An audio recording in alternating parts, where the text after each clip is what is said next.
O mga kababayan, panoorin nyo ito ha.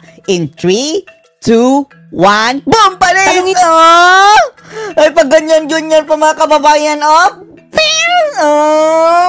Yun talaga mga kababayan, si Auntie Claire, mga kababayan, nag-asal bata na naman. Yan talaga ang kanyang reaksyon mga kababayan kay Banat Bay. Nahinanapan niya na ebidensya mga kababayan Sabi kasi ni Banat Bay, sa tingin niya mayroong sabuatan itong mainstream media at ng gobyerno ngagba. Dahil mukhang tikom daw ang bunganga nitong mainstream media mga kababayan sa ibang mga pinaggagawa nitong sinabangag. Sabi naman ni Claire Castro, nasaan ang iyong ebidensya, Banat Bay? Ilabas mo. Dahil kung wala daw ebidensya mga kababayan, fake news. Di ba yan ang lagi niyang sinasabi? Pero sinagot siya ni Banat Bay mga kababayan na that is my opinion. Yan ang sa tingin ko base sa nakikita ko. Kaya mga kababayan, nag-asal bata dito si Claire Castro. Yan talaga ang kanyang reaksyon. Panoorin niyo po ha. Tanungin ko na po si Mr. Byron. Tanungin ko na po. Ito si Claire mga kababayan, no? As if hindi galing sa pagka-vlogger mga kababayan. Diba? Vlogger ito, kulelat nga lang. At pagkatapos ng kanyang termino mga kababayan, vlogger din ang kapupuntahan nitong ungas na ito.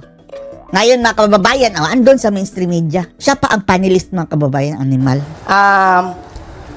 You live to his, you live to your name. You live up to your name, Banat. So when you said na walang utos galing sa taas, okay, paano mo, o hindi, ano ang ginawa mo to verify this? Meron ko bang pinatutungkalan? Network ba ito? Mainstream ba ito? At ano ang ginawa mong paraan para ma-verify ito para yung sinasabi mong walang utos galing sa taas ay masabi mo sa taong bayan na totoo? Oh, yan ang fake news mga kababayan. Dahil iniiba niya ang sinabi ni Byron mga kababayan Hindi naman sinabi ni Byron ni Banat Bay, na utos talaga ng taas kung ano ang gagawin ng mainstream media. Hindi ganyan ang pagkasabi ni Banat Bay mga kababayan. Kailangan natin tingnan ng mga pangyayari. Una sa lahat, napaka-obvious. Obvious sa social media, lumabas, kung ito yung pinatutukuyan nyo ma'am, na may baril po ang mga pulis. Yan po. Excuse me po, I would like to cut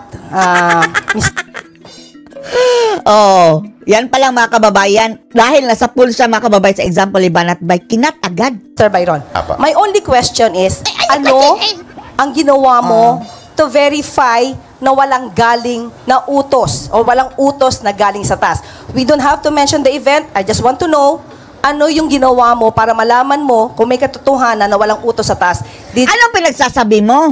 Did you ever communicate with the owners or kung sino man yung taas na sinasabi mo? Ma'am, pinapaliwanan ko nga po, bago po ako naputol, pinapaliwanan ko na mga yung circumstances circumstantial evidence mga kababayan. Tingin ko, opinion ko, opinion ay niya, organisadong ganyan na mga kababayan. Ganyan sila close-minded mga kababayan na etong social media ay opinion na yan ng mga tao. Hindi yan nagbabalita. Reaction niya ng mga tao Hinahanapan ng ebidensya niya mga kababayan. Hindi po pinalabas sa mainstream media yung reaction. Parang bata mga kababayan. Sa mainstream media yung reaction na sa... Lukarit ba ito mga kababayan? Katanungan lang ito Bakit ganyan ang kanyang mga expression mga kababayan? Parang hindi yusek, no? Sandali, may mali ata doon sa sinabi ng ating Pangulo. So it's only your opinion. So sinabi na nga opinion. You do not have any proof. Kailangan pa ba ng ebidensya kung opinion? Kung yan ang nakikita namin, obserbasyon, ang proof mismo ay yan nakikita namin. Ang sinasabi lang nito sina Byron, ang kanyang opinion, obserbasyon. To prove na walang utos galing sa taas kasi yun yung sinabi mo and you're making it factual. Kailan niya sinabi na ganyan? So as of the moment, it's just your opinion, correct? Ma'am, wala po ako sinabi na factual. Paulit-ulit ko po sinasabi. See? Ang mukha ni Claire Castro mga kababayan Ganyan sila mga kababayan. Putting words into your mouth para magmukha kang sinungaling. Tapos kung masusupalpal mga kababayan, tingnan niyo mukha. Paulit-ulit ko po sinasabi na it is. Sabi na it Ulit ko po sinasabi na it is my... Animal ba ito mga kababayan? Hindi na ito masasabi nating isang gawain ng isang mataas na opisyalis ng gobyerno, no? Kapag ganyan-ganyan, mga kababayan. It is my opinion. No, kanina, Oo. Bakit ayaw mong tanggapin? No. tapos sinabi niyo po kanina na meron kayong nakausap at sinabi na hindi yan na ilabas dahil ang sabi, walang utos galing sa taas. So, Anong pinagsasabi is that nito, your ulol na to? opinion? Ma'am, wala po ako sinabing may nakausap ako. So, in Oo. other words, is that your Oh, see? Walang sinabi si Banatbay, mga kababayan. Siya lang ang gumagawa-gawa. Ikaw ang fake news. opinion? Yes, ma'am. It's So, my opinion. this is not factual. Yes, So, ma'am. you cannot prove itong statement mo na walang utos galing sa taas. So what? Oh, so what? Yan nga ang nature ng social media. Naglalabas ka ng opinion mo, di ba? Maghahanap ka ng ebidensya. Ang pinopoint out kasi ni Byron dito, mga kababayan, di ba natatandaan nyo na etong taga-mainstream media, mga kababayan, hindi nag-react doon sa sinabi ni BBM na wala daw baril ang mga pulis doon sa KOJC na mayroon naman. At sa tingin ni Byron, mga kababayan, mukhang mayroon lang nangyayaring kababalaghan dyan o hinahanapan ng ebidensya ni Claire Castro, mga kababayan. Kung paano daw niya nasabi iyan? Yes, ma'am. Ang sinasabi ko nga po ay paulit-ulit. Kanina pa po Opinion ay nga eh. opinion po lamang ito. Yan ang kanyang obserbasyon. Kahit po ako nagbablog po, laging nagre-react lamang po ako sa balita ng mainstream at sinasabi ko pong ito'y aking opinion. Oh. Sa periodismo, hindi po pwedeng sabihing opinion lamang. Oh, bakit ka umepal? To the rescue ang animal, mga kababayan. Sino ba nagtatanong sa'yo? Hindi sila periodismo Vloggers sila, mga kababayan. Eto kasi mga ulol na tong dalawa, Sila ang nagkiklaim na taga-mainstream daw sila. Maraming magagalit na mga editorial writer at saka mga kolumnista. Wala kaming baki. Ang gusto kasi nila, mga kababayan, bubusalan din itong mga vloggers na magpapa-under, mga kababayan, dito sa mga editors. Parang floodgate, mga kababayan, ng mainstream media. Para busalan. Para i-filter itong mga opinion ng mga vloggers. Kasi ang opinion ay batay po sa empirical na datos. Hindi papasa sa thesis defense ang Nagtitesis ba tayo? Anong paki namin dyan? ang estudyante na magsasabi na ito ay opinion ko lamang. So anong paki namin dyan? Kailan pa nagkaroon ng rules sa social media, mga kababayan? Galangin po ninyo yung opinion ko.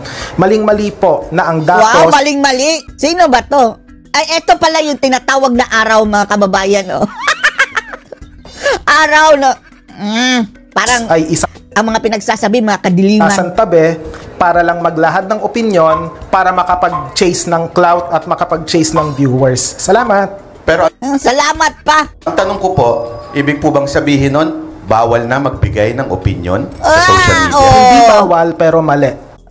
Mali. Who are you? Mali daw, mga kababayan, ang magbigay ng opinion sa social media. Anong gusto ninyo? Wala lang? Wala na lang ka-opinion ang mga tao? Ulol. Mali ang magbigay ng opinion. Kung hindi batay sa datos. Ganon. Hindi batay sa datos. Batay nga sa nakikita natin. Ano ba yung nire-react ka ni na Banatbay? Di ba yung mga balita? Tayo ang nagbigay ng datos, nagre-react lang sila. Kasimple, mali. Ganon Mali. siya kamali. Mali. Kasi maraming malalasong isipan kapag Malalason. Tinatama nga dahil ang yang balita sa media, karamihan, mga kababayan, lason. Bakit natin nasabing lason? Dahil yung kanilang ini-interview, mga kababayan, kagaya ni na Francine Castro, yung mga naglalason ng mga kaisipan ng tao. ang opinion ay hindi batay sa katotohanan. Sagutin mo nga yan, Banatbay. Hindi bawal, mali. Salamat. Ikaw ang mali. Okay, Professor Dennis Coronation. Hindi pinasagot. Ang bias mo rin ko rin. Let's check. Pasagutin mo nga si Banatbay. O pinaupo. Actually, Pinaupo si Banatbay. Hindi pa nakasagot doon sa sabing mali daw na magbigay ng opinion animal. Anong masasabi niyo dito? Post your comments below.